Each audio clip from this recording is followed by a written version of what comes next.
Hello my dears, എല്ലാവർക്കും ദീക്ഷയുടെ പുതിയൊരു വീഡിയോയിലേക്ക് സ്വാഗതം. അപ്പോൾ ഇന്ന് നമ്മൾ നോക്കാനായിട്ട് പോകുന്നത് നിങ്ങൾ സ്നേഹിക്കുന്ന വ്യക്തിയുടെ കറൻറ്റ് ഫീലിങ്സ് ആണ്, അവരുടെ ഒരു തോട്ട്സ് ആണ്. എന്താണ് അവർ മാനസികമായിട്ട് നിങ്ങളോട് പറയാൻ ആഗ്രഹിക്കുന്നത്, എന്തൊക്കെയാണ് അവരുടെ മനസ്സിലൂടെ കടന്നു പോകുന്ന ചിന്തകൾ എന്നുള്ള കാര്യങ്ങളൊക്കെയാണ്. അപ്പോൾ ഇത് തീർത്തും ഒരു ജനറൽ റീഡിംഗ് ആണ്, അതുപോലെ തന്നെ ടൈംലെസ് ആണ്, ജെൻഡർലെസ് ആണ്. സോ നിങ്ങൾ ഈ വീഡിയോ കാണുന്നത് എപ്പോഴാണോ അപ്പം മുതൽ നിങ്ങൾക്കിത് വാലിഡായി തുടങ്ങുന്നതായിരിക്കും. അതുപോലെ തന്നെ ഇവിടെ വരുന്ന എനർജീസ്, സിറ്റുവേഷൻസ്, ക്ലൂസ് ഇതെല്ലാം നിങ്ങളുമായിട്ട് റെസനേറ്റ് ചെയ്യുന്നതാണെന്നുണ്ടെങ്കിൽ തീർച്ചയായിട്ടും ഇതൊരു ഗൈഡൻസായി എടുക്കുക. അല്ലാന്നുണ്ടെങ്കിൽ ഫോഴ്സ്ഫുള്ളി റെസനേറ്റ് ചെയ്യിപ്പിക്കാതെ വിട്ടുകളയുക.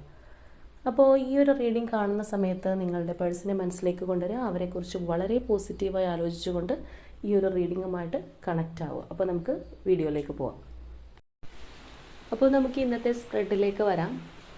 ഇവിടെ ഇപ്പോൾ നിങ്ങളുടെ ഒരു കണക്ഷൻ എന്ന് പറയുമ്പോൾ ആ ഒരു ലവേഴ്സ് എനർജിയാണ്, അതായത് മാച്ച് മെയ്ഡ് ഇൻ ഹെവൻ എന്ന് പറയുന്ന പോലെ ഒരു എനർജി ആയിട്ടാണ് കാണുന്നത്. അപ്പോൾ തീർച്ചയായിട്ടും നിങ്ങളുടെ റിലേഷൻഷിപ്പ് എന്ന് പറയുന്നത് അത്തരത്തിലുള്ള ഒരു ബന്ധമായിരിക്കണം. ഈവൻ ഹസ്ബൻഡ് ആൻഡ് വൈഫ് ആണെന്നുണ്ടെങ്കിലും, അല്ല ലവേഴ്സ് ആണെന്നുണ്ടെങ്കിലും, റിലേഷൻഷിപ്പ് പാർട്ട്ണർ ആണെന്നുണ്ടെങ്കിലും എല്ലാം നിങ്ങൾ അത്രയും ഒരു ഡീപ്പായിട്ട് മുന്നോട്ട് പോരുന്ന വ്യക്തികളായിരിക്കണം. പക്ഷേ ഇവിടെ നിങ്ങളുടെ പേഴ്സൻ്റെ ഒരു കറൻറ്റ് എനർജി എന്ന് പറയുമ്പോൾ, അല്ലെങ്കിൽ അവരുടെ ഒരു കറൻറ്റ് തോട്ട്സ് എന്ന് പറയുമ്പോൾ അവരുടെ മൈൻഡിൽ ഒരുപാട് കാര്യങ്ങൾ കടന്നു പോകുന്നുണ്ട്. അതായത് തീർച്ചയായിട്ടും നിങ്ങൾ തമ്മിൽ ഇപ്പോൾ ഒരു കമ്മ്യൂണിക്കേഷൻ ഇല്ല, ഒരു കോണ്ടാക്റ്റ് ഇല്ലാത്തൊരവസ്ഥയാണെന്നുണ്ടെങ്കിൽ പോലും രണ്ട് പേരുടെ മൈൻഡിൽ ഈ ഒരു റിലേഷൻഷിപ്പിൽ നിന്ന് മൂവ് ഓൺ ചെയ്ത് പോയിട്ടില്ല. രണ്ടുപേരുടെ മൈൻഡിനകത്ത് ഈ ഒരു റിലേഷൻഷിപ്പ് ഉണ്ട്. പക്ഷേ നിങ്ങളുടെ പേഴ്സൺ പ്രത്യക്ഷത്തിൽ ഈ ഒരു റിലേഷൻഷിപ്പിൽ നിന്ന് അകന്ന് മാറിപ്പോയിട്ടുള്ള ഒരു ഫീലിംഗ് ആണ് നമുക്ക് കിട്ടുന്നത്. മേ ബി ഈ ഒരു പേഴ്സൺ നിങ്ങളോട് പറഞ്ഞിട്ട് ഈ ഒരു റിലേഷൻഷിപ്പിൽ നിന്ന് മാറിപ്പോയ വ്യക്തിയായിരിക്കാം. അല്ലെങ്കിൽ നിങ്ങൾ തമ്മിൽ എന്തെങ്കിലും പ്രശ്നങ്ങളോ കാര്യങ്ങളോ ഒക്കെ ഉണ്ടായിട്ട് ആളായിട്ട് ദേഷ്യം പിടിച്ച പോലെ പോകുന്ന ഒരു എനർജിയോ, അല്ലെങ്കിൽ നിങ്ങൾ ബ്ലോക്ക് ചെയ്തിട്ട് പോവുകയോ അത്തരത്തിൽ എന്തെങ്കിലും അല്ല ഈ ഒരു റിലേഷൻഷിപ്പിൽ സംഭവിക്കാനുള്ള സാധ്യതയുണ്ട്.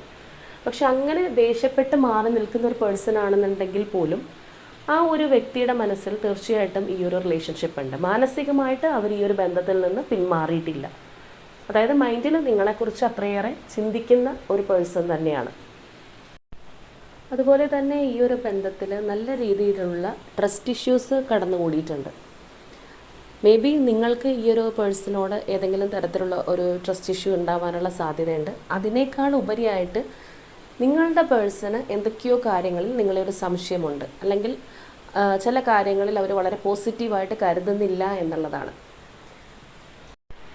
അപ്പോൾ ഈ എനർജിയുമായിട്ട് മാച്ച് ചെയ്യുന്ന വ്യക്തികളാണെന്നുണ്ടെങ്കിൽ ചിലരുടെ കേസസിൽ രണ്ട് പേരും അങ്ങോട്ടും ഇങ്ങോട്ടും കുറ്റപ്പെടുത്തുന്നൊരവസ്ഥ, അല്ലെങ്കിൽ നീ ഇത് ചെയ്തില്ലേ, നിങ്ങളല്ലേ ഇങ്ങനെ ചെയ്തത്, അങ്ങനെ രണ്ട് പേരും അങ്ങോട്ടും ഇങ്ങോട്ടും പരസ്പരം കുറ്റപ്പെടുത്തുന്നൊരവസ്ഥ ഉണ്ടാവാം.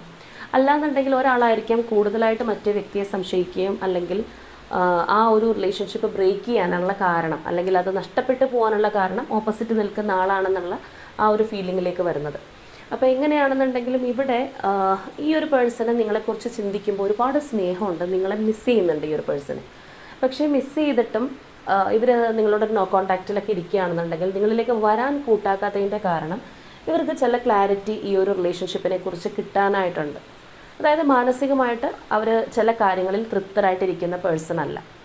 ഒരുപാട് സ്നേഹവും കാര്യങ്ങളൊക്കെ ഉണ്ടെങ്കിലും നമ്മളുടെ ഓപ്പോസിറ്റ് നിൽക്കുന്ന ആ ഒരു പാർട്ട്ണറിൽ നിന്ന് നമ്മൾക്കൊരു ചീറ്റ് ചെയ്ത, അല്ലെങ്കിൽ നമുക്കൊരു ചീറ്റിംഗ് കിട്ടിയ പോലെയുള്ളൊരു ഫീലിംഗ് ഉണ്ടാവുക, അല്ലെങ്കിൽ എന്നോട് അങ്ങനെ ചെയ്യാൻ പാടില്ലായിരുന്നു, അല്ലെങ്കിൽ എന്നോട് അങ്ങനെ പറയാൻ പാടില്ലായിരുന്നു, പക്ഷേ എന്നിട്ടും പറഞ്ഞു, അപ്പോൾ ഞാൻ കരുതുന്ന പോലെയുള്ളൊരു പേഴ്സൺ അല്ല എന്ന് ചിലപ്പോൾ ഉള്ളൊരു അണ്ടർ എസ്റ്റിമേറ്റ് ചെയ്യലാവാം. അപ്പോൾ ഇങ്ങനെയുള്ള ചില കാര്യങ്ങൾ ഈ ഒരു പേഴ്സണിലുണ്ട്.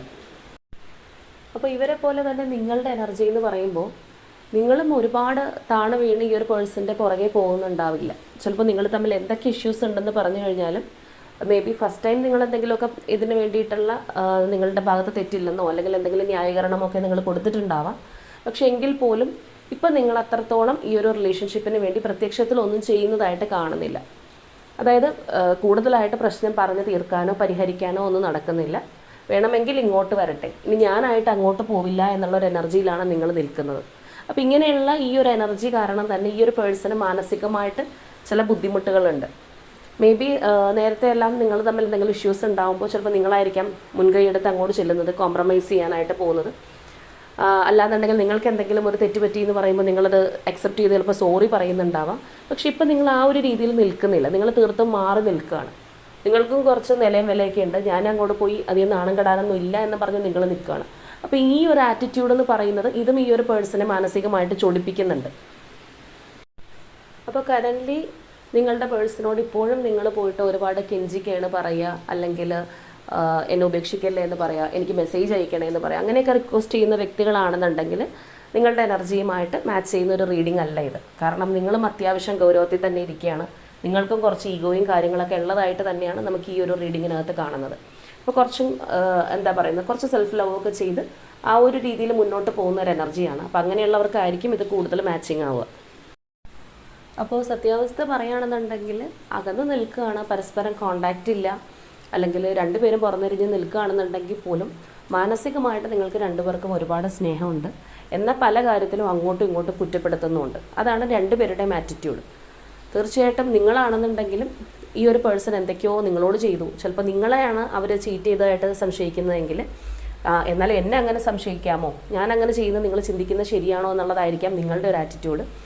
അപ്പോൾ എങ്ങനെയാണെന്നുണ്ടെങ്കിലും ഇവിടെ ഈ ഒരു പേഴ്സൺ മാനസികമായിട്ട് കുറച്ച് ബുദ്ധിമുട്ട് അനുഭവിക്കുന്നുണ്ട്, അല്ലെങ്കിൽ കുറച്ച് സ്ട്രഗിൾ ചെയ്യുന്നുണ്ട്. പ്രത്യേകിച്ച് നിങ്ങളുടെ കാര്യം ആലോചിക്കുമ്പോൾ, അല്ലെങ്കിൽ ഈ ഒരു റിലേഷൻഷിപ്പിനെ കുറിച്ച് ആലോചിക്കുമ്പോൾ അവർക്ക് അത്ര സന്തോഷകരമായിട്ടുള്ളൊരവസ്ഥയിലൂടെയല്ല പോകുന്നത്. ആകെ ഒരു ഇറിറ്റേഷൻ ഉണ്ട്, വിഷമതയുണ്ട്, മിസ്സിങ് ഫീലിംഗ് ഉണ്ട്, ഈ ഒരു റിലേഷൻഷിപ്പ് വീണ്ടും വേണം എന്ന ആഗ്രഹമുണ്ട്. എന്നാൽ അതോടൊപ്പം തന്നെ നിങ്ങൾ എന്തൊക്കെയോ ചെയ്തതായിട്ടുള്ള ആ ഒരു ഉള്ളിൽ കിടക്കുന്ന ദേഷ്യമുണ്ട്. അങ്ങനെ എല്ലാ വികാരങ്ങളും, നമ്മളൊരു സമ്മിശ്ര വികാരങ്ങൾ എന്നൊക്കെ പറയുന്നത് പോലെ എല്ലാ തരത്തിലുള്ളൊരു ഫീലിങ്സും ആ ഒരു പേഴ്സണ് നിങ്ങളോടുണ്ട്. ഇപ്പോൾ ചില കാര്യം ഓർക്കുമ്പോൾ ചിലപ്പോൾ നിങ്ങൾ എന്തെങ്കിലും തെറ്റ് ചെയ്തു എന്ന് ഇവർ കരുതുന്നുണ്ട്, അല്ലെങ്കിൽ ഇവർക്ക് ഫേവറബിൾ അല്ലാത്ത എന്തെങ്കിലും കാര്യം നിങ്ങൾ ചെയ്തിട്ടുണ്ടെങ്കിൽ ഈ പറയുന്ന കാര്യം നിങ്ങൾ അക്സെപ്റ്റ് ചെയ്യാതെ ഇരിക്കുന്നതായിരിക്കാം. അപ്പോൾ അതായിരിക്കും ചിലപ്പോൾ അവരെ കൂടുതൽ ചൊടിപ്പിക്കുന്നത്. അല്ലെങ്കിൽ നിങ്ങളിപ്പോൾ കുറച്ചും കൂടി നേരത്തേനേക്കാളും ബോൾഡായിട്ട് മാറി സെൽഫ് ലവ് ഒക്കെ ചെയ്ത് ഈ ഒരു റിലേഷൻഷിപ്പിന് ഇപ്പം അത്ര പ്രാധാന്യമൊന്നും ഞാൻ കൊടുക്കുന്നില്ല എന്ന് വേണമെങ്കിൽ പ്രത്യക്ഷത്തിൽ കാണിക്കുന്നുണ്ടാവാം. നേരത്തെ നിങ്ങളൊരുപാട് ഈ ഒരു പേഴ്സൻ്റെ മുന്നിൽ ഡൗൺ ടു എർത്ത് ആയിട്ട് നിന്നിരുന്ന വ്യക്തിയാണെന്നുണ്ടെങ്കിൽ ഇപ്പോൾ എന്നെ ഇങ്ങനെയാണ് സംശയിക്കുന്നത്, അല്ലെങ്കിൽ എന്നോട് ഇങ്ങനെയല്ലേ ചെയ്തത്, ഞാനും ഇങ്ങനെ തന്നെയാണെന്നും പറഞ്ഞ് നിങ്ങളും കുറച്ച് ജാടായിട്ട് ഇരിക്കുന്നൊരവസ്ഥയായിരിക്കാം. അപ്പോൾ ഇങ്ങനെ ഒരുപാട് കാര്യങ്ങൾ ഉള്ളത് കൊണ്ട് മാനസികമായിട്ട് കുറച്ചധികം സ്ട്രഗിൾസിലൂടെ ഈ ഒരു പേഴ്സൺ കടന്നു പോകുന്നുണ്ട്. അപ്പോൾ ചിലരുടെ കേസ് പറയുകയാണെന്നുണ്ടെങ്കിൽ ഒരു തേർഡ് പാർട്ടി സിറ്റുവേഷൻ ഉള്ളത് കൊണ്ടായിരിക്കാം ഈ പറഞ്ഞ ട്രസ്റ്റ് ഇഷ്യൂസും കാര്യങ്ങളൊക്കെ കയറി വന്നിട്ടുണ്ടാവുക. വളരെ ശക്തമായിട്ട് നിൽക്കുന്ന ഒരു തേർഡ് പാർട്ടി എനർജി ഇവിടെ ഇല്ലയെന്നുണ്ടെങ്കിൽ പോലും തേർഡ് പാർട്ടിയുടെ ഒരു സാന്നിധ്യം നമുക്കിതിനകത്ത് കാണാനായിട്ട് സാധിക്കും. ചിലപ്പോൾ അവരുടെ ഫ്രണ്ട്സ് ആയിരിക്കാം, നിങ്ങളുടെ ഫ്രണ്ട്സ് ആയിരിക്കാം, അല്ലെങ്കിൽ എന്തെങ്കിലുമൊക്കെ ഒരു റിലേഷൻഷിപ്പിൽ പ്രോബ്ലം വരുമ്പോൾ രണ്ട് സൈഡിൽ നിന്നും സ്ക്രൂ ഇട്ട് കൊടുക്കുന്ന ആൾക്കാരുണ്ട്. മാക്സിമം അത് കത്തിച്ച് വിടുക, അല്ലെങ്കിൽ അവരുടെ തന്നെ ഒരു ചിന്തകൾ ഡൈവേർട്ട് ചെയ്ത് വിടുക. നിങ്ങൾ ചിന്തിക്കുന്ന പോലെയല്ല, അവനാണ് തെറ്റുകാരൻ അല്ലെങ്കിൽ അവളാണ് തെറ്റുകാരി എന്നൊക്കെ പറഞ്ഞ് ഒന്നും കൂടി മൂപ്പിച്ചു കൊടുക്കുക എന്ന് പറയില്ലേ, ആ ഒരു രീതിയിലൊക്കെ ഇൻഫ്ലുവൻസ് ചെയ്യുന്ന ആൾക്കാരുണ്ട്. സുഹൃത്തുക്കളായിരിക്കാം, ചിലരുടെ കേസിൽ ഫാമിലി ആയിരിക്കാം. ഇപ്പോൾ ഹസ്ബൻഡ് ആൻഡ് വൈഫൊക്കെ ആണെന്നുണ്ടെങ്കിൽ രണ്ടുപേരുടെ ഫാമിലിയിൽപ്പെട്ട ആൾക്കാരൊക്കെ ഈ പറഞ്ഞ കാര്യങ്ങൾ ചെയ്യാനുള്ള സാധ്യതയുണ്ട്. അപ്പോൾ അതുപോലെയുള്ള ഒരു ഇൻഫ്ലുവൻസും കൂടി നമുക്ക് നല്ല രീതിയിൽ കാണുന്നുണ്ട്. അപ്പോൾ എല്ലാ തരത്തിൽ നിന്നും അല്ലെങ്കിൽ എല്ലാ സ്ഥലത്തു നിന്നും ഒരു കുത്ത് കിട്ടുന്നതുകൊണ്ട് തന്നെ മാനസികമായിട്ട് അവർ അത്രത്തോളം ഒരു ഹാപ്പി ആയിട്ടിരിക്കുന്ന ഒരു സിറ്റുവേഷനിലല്ല. അതുകൊണ്ട് തന്നെ അവർ അവരുടേതായിട്ടുള്ള ചിന്തകളും കാര്യങ്ങളൊക്കെ കൂടുതൽ ഇതിനകത്ത് വരാതിരിക്കാൻ വേണ്ടിയിട്ട് മറ്റു രീതിയിലേക്ക് അവരുടെ ചിന്തകൾ ഡൈവേർട്ട് ചെയ്ത് വിടാനായിട്ട് ശ്രമിക്കുന്നുണ്ട്. അപ്പോൾ അങ്ങനെ മനഃപൂർവ്വം ശ്രമിക്കുമ്പോൾ വരുന്നൊരു കാര്യം എന്താണെന്ന് വെച്ച് കഴിഞ്ഞാൽ, നമ്മൾ എന്താണോ മറക്കാൻ ശ്രമിക്കുന്നത് അതായിരിക്കും ഏറ്റവും കൂടുതൽ ഓർക്കുന്നത്. ഞാൻ ഇതിനെപ്പറ്റിയൊന്നും ഇനി ചിന്തിക്കില്ല, ഞാൻ ഇതിൽ നിന്നൊക്കെ കംപ്ലീറ്റ്ലി റിലീസായി പോവുകയാണ്, ഞാനെന്തിനത് ചിന്തിച്ച് വിഷമിക്കുന്നത്, ഇതൊക്കെ നമ്മൾ തന്നെ സെൽഫായിട്ട് ചോദിച്ചിട്ട് നെക്സ്റ്റ് മൊമെൻറ്റ് വീണ്ടും ഇത് തന്നെ ചിന്തിക്കും.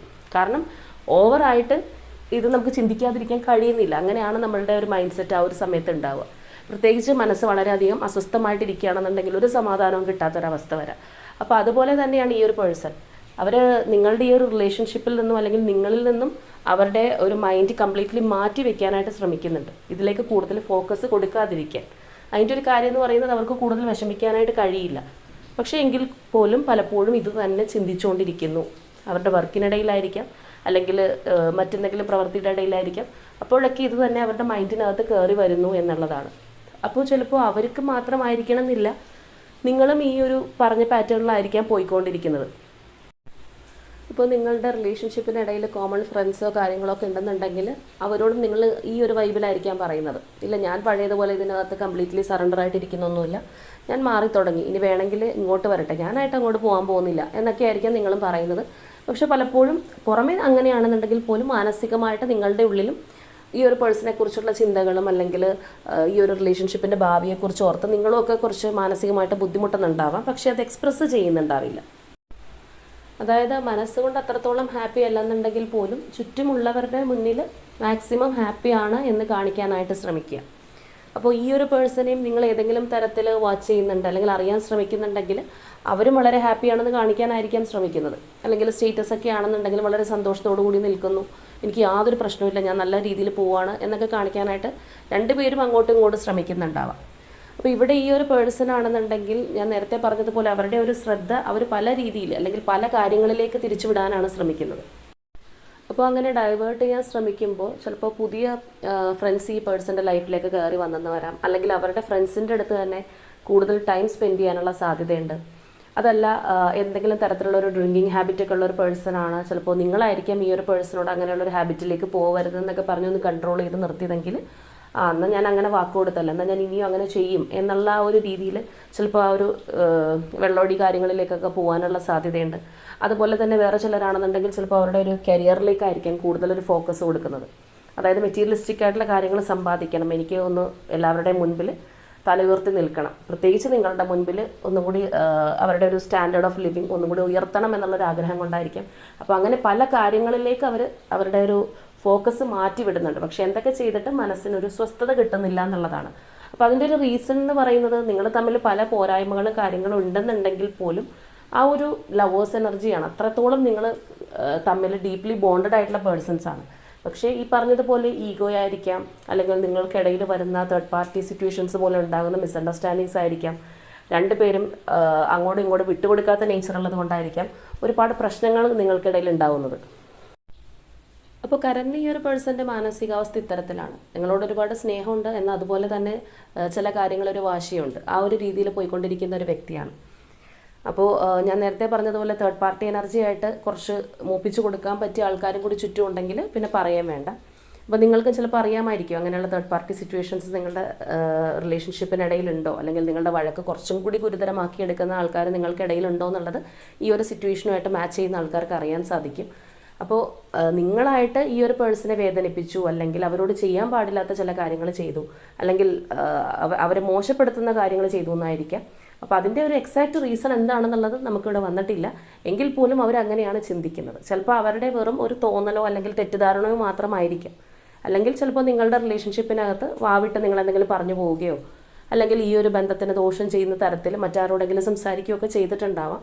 അപ്പോൾ ഈ എനർജിയുമായിട്ട് മാച്ച് ചെയ്യുന്ന വ്യക്തികൾ, അതായത് നിങ്ങളുടെ ഭാഗത്തു നിന്നും ഈ ഒരു റിലേഷൻഷിപ്പിൽ അല്ലെങ്കിൽ ഇവരെ ചൊടിപ്പിക്കുന്ന രീതിയിൽ എന്തെങ്കിലുമൊക്കെ കാര്യങ്ങൾ ഉണ്ടായി എന്നുള്ള ആൾക്കാരാണെന്നുണ്ടെങ്കിൽ തീർച്ചയായിട്ടും കമൻറ്റ് ചെയ്യുക. നിങ്ങളുടെ ഭാഗത്തു നിന്ന് അങ്ങനെയുള്ള ബുദ്ധിമുട്ടുകൾ ഉണ്ടായിട്ടുണ്ടോ? ആ ഒരു പേഴ്സൺ മാത്രമല്ല, നിങ്ങളും ഈ ഒരു റിലേഷൻഷിപ്പ് ഇങ്ങനെ ആവുന്നതിന് റീസൺ ആയിട്ടുണ്ട് എന്നുണ്ടെങ്കിൽ ഒന്ന് കമൻറ്റ് ചെയ്യുക. അപ്പോൾ സത്യം പറഞ്ഞാൽ ഇവിടുത്തെ ഒരു റിലേഷൻഷിപ്പ് എന്ന് പറയുമ്പോൾ വേണമെങ്കിൽ നിങ്ങൾ രണ്ടുപേരും മനസ്സ് വെച്ച് കഴിഞ്ഞാൽ വീണ്ടും പഴയതുപോലെ മുന്നോട്ട് പോകാൻ കഴിയുന്ന ഒരു ബന്ധമാണ്. പക്ഷേ പരസ്പരം അങ്ങോട്ടും ഇങ്ങോട്ടുമുള്ള ചില കാര്യങ്ങൾക്ക് ഉണ്ടാകുന്ന മിസ്അണ്ടർസ്റ്റാൻഡിങ്സ് ആണ് ഈ ഒരു റിലേഷൻഷിപ്പ് ഇപ്പോൾ ഈ ഇങ്ങനെയുള്ള ഒരു നോ കോൺടാക്റ്റിലാണെങ്കിൽ ആ ഒരു രീതിയിലൊക്കെ തുടർന്ന് പോകാനുള്ള റീസണായിട്ട് നമുക്ക് പറയാൻ കഴിയുന്നത്. അതുപോലെ തന്നെ ഇവിടെ ഈ ഒരു വ്യക്തി എന്ന് പറയുന്നത് നിങ്ങളിലേക്ക് വരാനായിട്ട് ഒരുപാട് ആഗ്രഹിക്കുന്നുണ്ടെങ്കിൽ കൺഫ്യൂസ്ഡ് ആണ്. ഡിസിഷൻ എടുക്കാൻ ഒരു പ്രോപ്പറായിട്ടൊരു ഡിസിഷൻ എടുത്ത് മുന്നോട്ട് വരാനായിട്ട് കഴിയുന്നില്ല. അവർക്ക് നിങ്ങളോട് ഒരുപാട് താല്പര്യമുണ്ട്, അല്ലെങ്കിൽ അവർ പല പ്രവർത്തികളിലേക്ക് അവരുടെ ശ്രദ്ധ തിരിച്ചു വിടുമ്പോഴും നിങ്ങളുടെ കാര്യം ഓർമ്മയുണ്ടെങ്കിൽ പോലും ഒരു ഡിസിഷൻ എടുത്ത് നിങ്ങളിലേക്കായിട്ട് വരാമെന്ന് ചിന്തിക്കുമ്പോൾ ചില കാര്യങ്ങൾ അവരെ പിന്നോട്ട് വലിക്കുകയാണ്. അല്ലാന്നുണ്ടെങ്കിൽ അത് ഞാൻ ചെയ്യണോ, അവരല്ലേ ഇങ്ങോട്ട് വരേണ്ടത്, അല്ലെങ്കിൽ ഞാൻ അങ്ങോട്ട് പോകുന്നത് ചിലപ്പോൾ കുറച്ചിലായി പോവില്ലേ, ആ ഒരു രീതിയിലുള്ള ഒരു ചിന്ത ഈ ഒരു പേഴ്സൺ ഉണ്ടാവുന്നുണ്ട്. അതായത് ഈ ഒരു റിലേഷൻഷിപ്പിൽ ഒരു ക്ലാരിറ്റി വരാനുണ്ട്. നിങ്ങൾക്കാണെന്നുണ്ടെങ്കിലും അല്ലെങ്കിൽ ആ ഒരു പേഴ്സൺ ആണെന്നുണ്ടെങ്കിലും അവരുടെ ഒരു എനർജിയാണ് നമുക്ക് കൂടുതലായിട്ട് കാണാൻ സാധിക്കുന്നത്. നല്ല രീതിയിലൊരു വ്യക്തത, ക്ലാരിറ്റി ആഗ്രഹിക്കുന്നുണ്ട്. അപ്പോൾ ഈ ഒരു ക്ലാരിറ്റിക്ക് ശേഷം മാത്രമാണ് നിങ്ങളുടെ റിലേഷൻഷിപ്പ് പൂർവാധികം ശക്തമായിട്ട് മുന്നോട്ട് പോവുക. ഒരിക്കലും ഈ ഒരു ബന്ധം കട്ടായി പോവുകയോ അല്ലെങ്കിൽ മുന്നോട്ട് തുടരാൻ പറ്റാത്ത രീതിയിലാവുകയോ ചെയ്യുന്ന ഒരു കണക്ഷൻ അല്ല. നിങ്ങൾ തമ്മിൽ അത്രത്തോളം ബോണ്ടിങ് ഉള്ള വ്യക്തികളാണ്. പിന്നെ ഈ എന്താ പറയുക, മാനുഷികമായിട്ടുള്ള ചില ഈഗോയും അങ്ങനെയുള്ള കാര്യങ്ങളൊക്കെ കൊണ്ട് മാത്രമാണ് ഈ ഒരു ബന്ധം ഇപ്പോൾ കറൻ്റ് ഇങ്ങനെ നിൽക്കുന്നത്. അപ്പോൾ ഈ ഒരു റിലേഷൻഷിപ്പിലുള്ള നിങ്ങൾ രണ്ടുപേരും മനസ്സിലാക്കേണ്ട ഒരു കാര്യം എന്ന് പറയുന്നത്, നിങ്ങളുടെ മുൻപിൽ ചിരിച്ച് കാണിക്കുക അല്ലെങ്കിൽ നിങ്ങളുടെ റിലേഷൻഷിപ്പിന് മാക്സിമം സപ്പോർട്ട് തരുന്ന പോലെയൊക്കെ കാണിച്ചിട്ട് ഈ ഒരു ബന്ധം നല്ല രീതിയിലാകരുത് എന്ന് വിചാരിച്ച് നടക്കുന്ന ചില വ്യക്തികൾ നിങ്ങൾക്ക് ചുറ്റുമുണ്ട്. അത് നിങ്ങളുടെ ഫാമിലിയിലുള്ളതോ അല്ലെങ്കിൽ സുഹൃത്ത് വലയത്തിലുള്ളതോ അല്ലെങ്കിൽ മറ്റേതെങ്കിലും തരത്തിലുള്ള ഫ്രണ്ട്സോ എങ്ങനെ വേണമെങ്കിലും ആവാം. അപ്പോൾ അങ്ങനെയുള്ള ചില വ്യക്തികളുണ്ട്. അതുകൊണ്ട് പൂർണ്ണമായിട്ടും മറ്റുള്ളവർ പറയുന്ന കാര്യങ്ങൾ മാത്രം ട്രസ്റ്റ് ചെയ്ത് മുന്നോട്ട് പോകരുത് എന്നുള്ള ഒരു എനർജിയും കൂടി ഈ ഒരു റിലേഷൻഷിപ്പിനകത്തുണ്ട്. അപ്പോൾ എങ്ങനെയാണെന്നുണ്ടെങ്കിലും ഈ ഒരു റിലേഷൻഷിപ്പിൽ നല്ലൊരു മാറ്റം ഉണ്ടാകും, അല്ലെങ്കിൽ നിങ്ങളുടെ ബന്ധം പഴയതുപോലെ നല്ല രീതിയിൽ പോകുമെന്നുള്ളൊരു പ്രത്യാശ ഈ ഒരു വ്യക്തിയുടെ മനസ്സിനകത്തുണ്ട്. അവർ ആ ഒരു രീതിയിൽ തന്നെയാണ് ചിന്തിക്കുന്നത്. സമയം മാറുന്നതിനനുസരിച്ച് നിങ്ങളുടെ റിലേഷൻഷിപ്പിൻ്റെ ഇപ്പോഴുള്ള സ്റ്റേറ്റസ് മാറും, ഇത് വീണ്ടും നല്ല രീതിയിലാവും എന്നുള്ളത് ഒരു തോട്ടിലൂടെയാണ് അവർ പോകുന്നത്. അതോടൊപ്പം തന്നെ അവർക്ക് ഒരുപാട് സ്നേഹം ഉണ്ടെങ്കിലും ഞാൻ പറഞ്ഞതുപോലെ അവർ കൺഫ്യൂസ്ഡ് ആയിട്ട് നിൽക്കുന്നത്, അങ്ങനെയാണെന്നുണ്ടെങ്കിൽ നിങ്ങൾക്കും അങ്ങോട്ട് ചെല്ലാലോ, അല്ലെങ്കിൽ നിങ്ങൾ ചെയ്ത തെറ്റുകൾ നിങ്ങൾക്ക് സമ്മതിച്ച് മുന്നോട്ട് വരാലോ എന്നൊക്കെയുള്ള ഒരു പലതരത്തിലുള്ളൊരു ആശങ്ക ഈ ഒരു പേഴ്സൻ്റെ മനസ്സിനകത്തുണ്ട്. പക്ഷേ ആഫ്റ്റർ ഓൾ അവർ നിങ്ങൾ ഒരുപാട് സ്നേഹിക്കുന്നുണ്ട് എന്നുള്ളതാണ്. അപ്പോൾ നമ്മൾ സാധാരണ പറയുന്നത് പോലെ ഇങ്ങനെ കാണുമ്പോൾ ഉടനെ തന്നെ നിങ്ങൾ ഓടിപ്പോയിട്ട് ആ ഒരു പേഴ്സണ് മെസ്സേജ് ഇടാൻ വേണ്ടിയിട്ട് പറയുന്നതല്ല. നമ്മുടെ റീഡിങ്ങിനകത്ത് വരുന്ന കാര്യങ്ങൾ അല്ലെങ്കിൽ കാണുന്ന കാര്യങ്ങൾ പറയുന്നതാണ്. അപ്പോൾ നമ്മൾ ജനറൽ റീഡിങ് കേട്ടിട്ട് ഒരിക്കലും ആക്ഷനായിട്ട് നമ്മളുടെ ലൈഫിൽ എടുക്കരുത്. എപ്പോഴും ചെയ്യേണ്ടത് നമുക്ക് മാനിഫെസ്റ്റേഷൻസ് അല്ലെങ്കിൽ ഒരു പോസിറ്റീവ് തിങ്കിങ്, പോസിറ്റീവ് തോട്ട്സ് ആയിട്ടൊക്കെ എടുക്കാം. അല്ലാതെ നമ്മൾ ആക്ഷനായിട്ട് എടുക്കണമെങ്കിൽ അത് നമ്മളുടേത്, അല്ലെങ്കിൽ നിങ്ങളുടെ തന്നെ എക്സാക്റ്റ് ആയിട്ടുള്ള എനർജി വരുന്ന ഒരു കാര്യത്തിൽ നമുക്ക് ആക്ഷൻ എടുക്കാനായിട്ട് പാടുള്ളൂ. അപ്പോൾ ഇവിടെ ഈ ഒരു പേഴ്സൺ ഇത്തരത്തിൽ ചിന്തിക്കുന്നുണ്ട്. അപ്പോൾ അതായത് നിങ്ങളിലേക്ക് വരാനും ഈ ഒരു റിലേഷൻഷിപ്പ് മുന്നോട്ട് കൊണ്ടുപോകാൻ ഒരുപാട് ആഗ്രഹിച്ചിരിക്കുന്ന പേഴ്സണാണ്. പക്ഷേ ഇങ്ങനെയുള്ള ചില കാര്യങ്ങൾ അവരെ തടസ്സപ്പെടുത്തുന്നു എന്നുള്ളതാണ്. ചിലപ്പോൾ ഒരുപക്ഷെ ഈ തേർഡ് പാർട്ടി സിറ്റുവേഷൻസിൻ്റെ എല്ലാം ഒരു ഫോഴ്സും കൂടി ഉണ്ടെന്നുണ്ടെങ്കിൽ അത് ഡിലേ ചെയ്യിപ്പിക്കുന്നതായിരിക്കാം. അപ്പോൾ എങ്ങനെയാണെന്നുണ്ടെങ്കിലും നിങ്ങളുടെ ഒരു എനർജി ആയിട്ട് നിങ്ങൾക്കിത് തോന്നുന്നുണ്ടെങ്കിൽ തീർച്ചയായിട്ടും കമൻറ്റ് ചെയ്യുക. നിങ്ങളും ഇത്തരത്തിൽ കുറച്ച് ജാടായിട്ടൊക്കെ ഇരിക്കുകയാണിപ്പോൾ, അല്ലെങ്കിൽ നിങ്ങളുടെ ആ ഒരു റിലേഷൻഷിപ്പിനകത്ത് ചില തേർഡ് പാർട്ടീസും കളിക്കുന്നുണ്ടെന്നുള്ളതൊക്കെ നിങ്ങൾക്ക് അറിയാമെങ്കിൽ പറയാം. അപ്പോൾ നമുക്ക് എന്തായാലും കുറച്ച് ക്ലൂസ് കൂടി എടുത്ത് നോക്കാം. നിങ്ങൾക്ക് കുറച്ചും കൂടി ഒരു നിങ്ങളുടെ എനർജി ആണോ എന്നുള്ളൊരു കോൺഫിഡൻസ് കിട്ടുമല്ലോ. അപ്പോൾ നമുക്കിവിടെ കിട്ടിയിരിക്കുന്ന ഫസ്റ്റ് ക്ലൂ എന്ന് പറയുന്നത് ചോതി നക്ഷത്രമാണ്. And second Karthika, Malappuram district, letter A, number 12, letter L, number 11, Kollam district, Kottayam district, letter E, Palakkad, cancer zodiac sign, June month, letter G, Revathi നക്ഷത്രം, December month, August month, number 27, number 14, Aries zodiac sign, number 13, 13 ആണ് കേട്ടോ, number 17, letter S, മകം നക്ഷത്രം, and finally തൃക്കേട്ട നക്ഷത്രം. അപ്പോൾ ഇതൊക്കെയാണ് നമുക്കിവിടെ clues ആയിട്ട് വന്നിരിക്കുന്നത്. സോ ഇവിടെ വന്നിരിക്കുന്ന എനർജീസ്, സിറ്റുവേഷൻസ് ആൻഡ് ക്ലൂസ് നിങ്ങളുമായിട്ട് റിലേറ്റ് ചെയ്യുന്നതാണെന്നുണ്ടെങ്കിൽ തീർച്ചയായിട്ടും കമൻറ്റ് ചെയ്യുക. ഈ ഒരു പേഴ്സണുമായിട്ടുള്ള റീകൺസിലിയേഷൻ നിങ്ങൾ ആഗ്രഹിക്കുന്നുണ്ടെങ്കിൽ അതിനായിട്ട് ക്ലെയിം ചെയ്യുക. അപ്പോൾ ഒരുപാട് ഡിസ്റ്റൻസിലാണെന്നുണ്ടെങ്കിലും ആ ഒരു പേഴ്സൻ്റെ മനസ്സിൽ നിങ്ങളോടുള്ള സ്നേഹമുണ്ട് എന്നുള്ളത് നിങ്ങൾക്ക് തന്നെ ഫീൽ ചെയ്യാനായിട്ട് സാധിക്കും. കാരണം അങ്ങനെയുള്ള വ്യക്തികളുടെ എനർജിയാണ്. അപ്പോൾ ആഫ്റ്റർ ഓൾ എല്ലാ വഴക്കിനും ശേഷം നിങ്ങളുടെ രണ്ടുപേരുടെയും പരസ്പര മനസ്സിനകത്ത് ഒരുപാട് സ്നേഹമുള്ള വ്യക്തികൾ തന്നെയാണ്. അപ്പോൾ അവരുമായിട്ടുള്ള ആ ഒരു റീജോയിനിങ് ഇതിന് വേണ്ടിയിട്ട് നിങ്ങൾ നല്ല രീതിയിൽ മാനിഫെസ്റ്റ് ചെയ്യുക. അപ്പോൾ ഇന്നത്തെ നമ്മുടെ റീഡിംഗ് ഇത്രയേ ഉള്ളൂ. നാളെ മറ്റൊരു റീഡിങ്ങുമായിട്ട് നമുക്ക് വീണ്ടും കാണാം.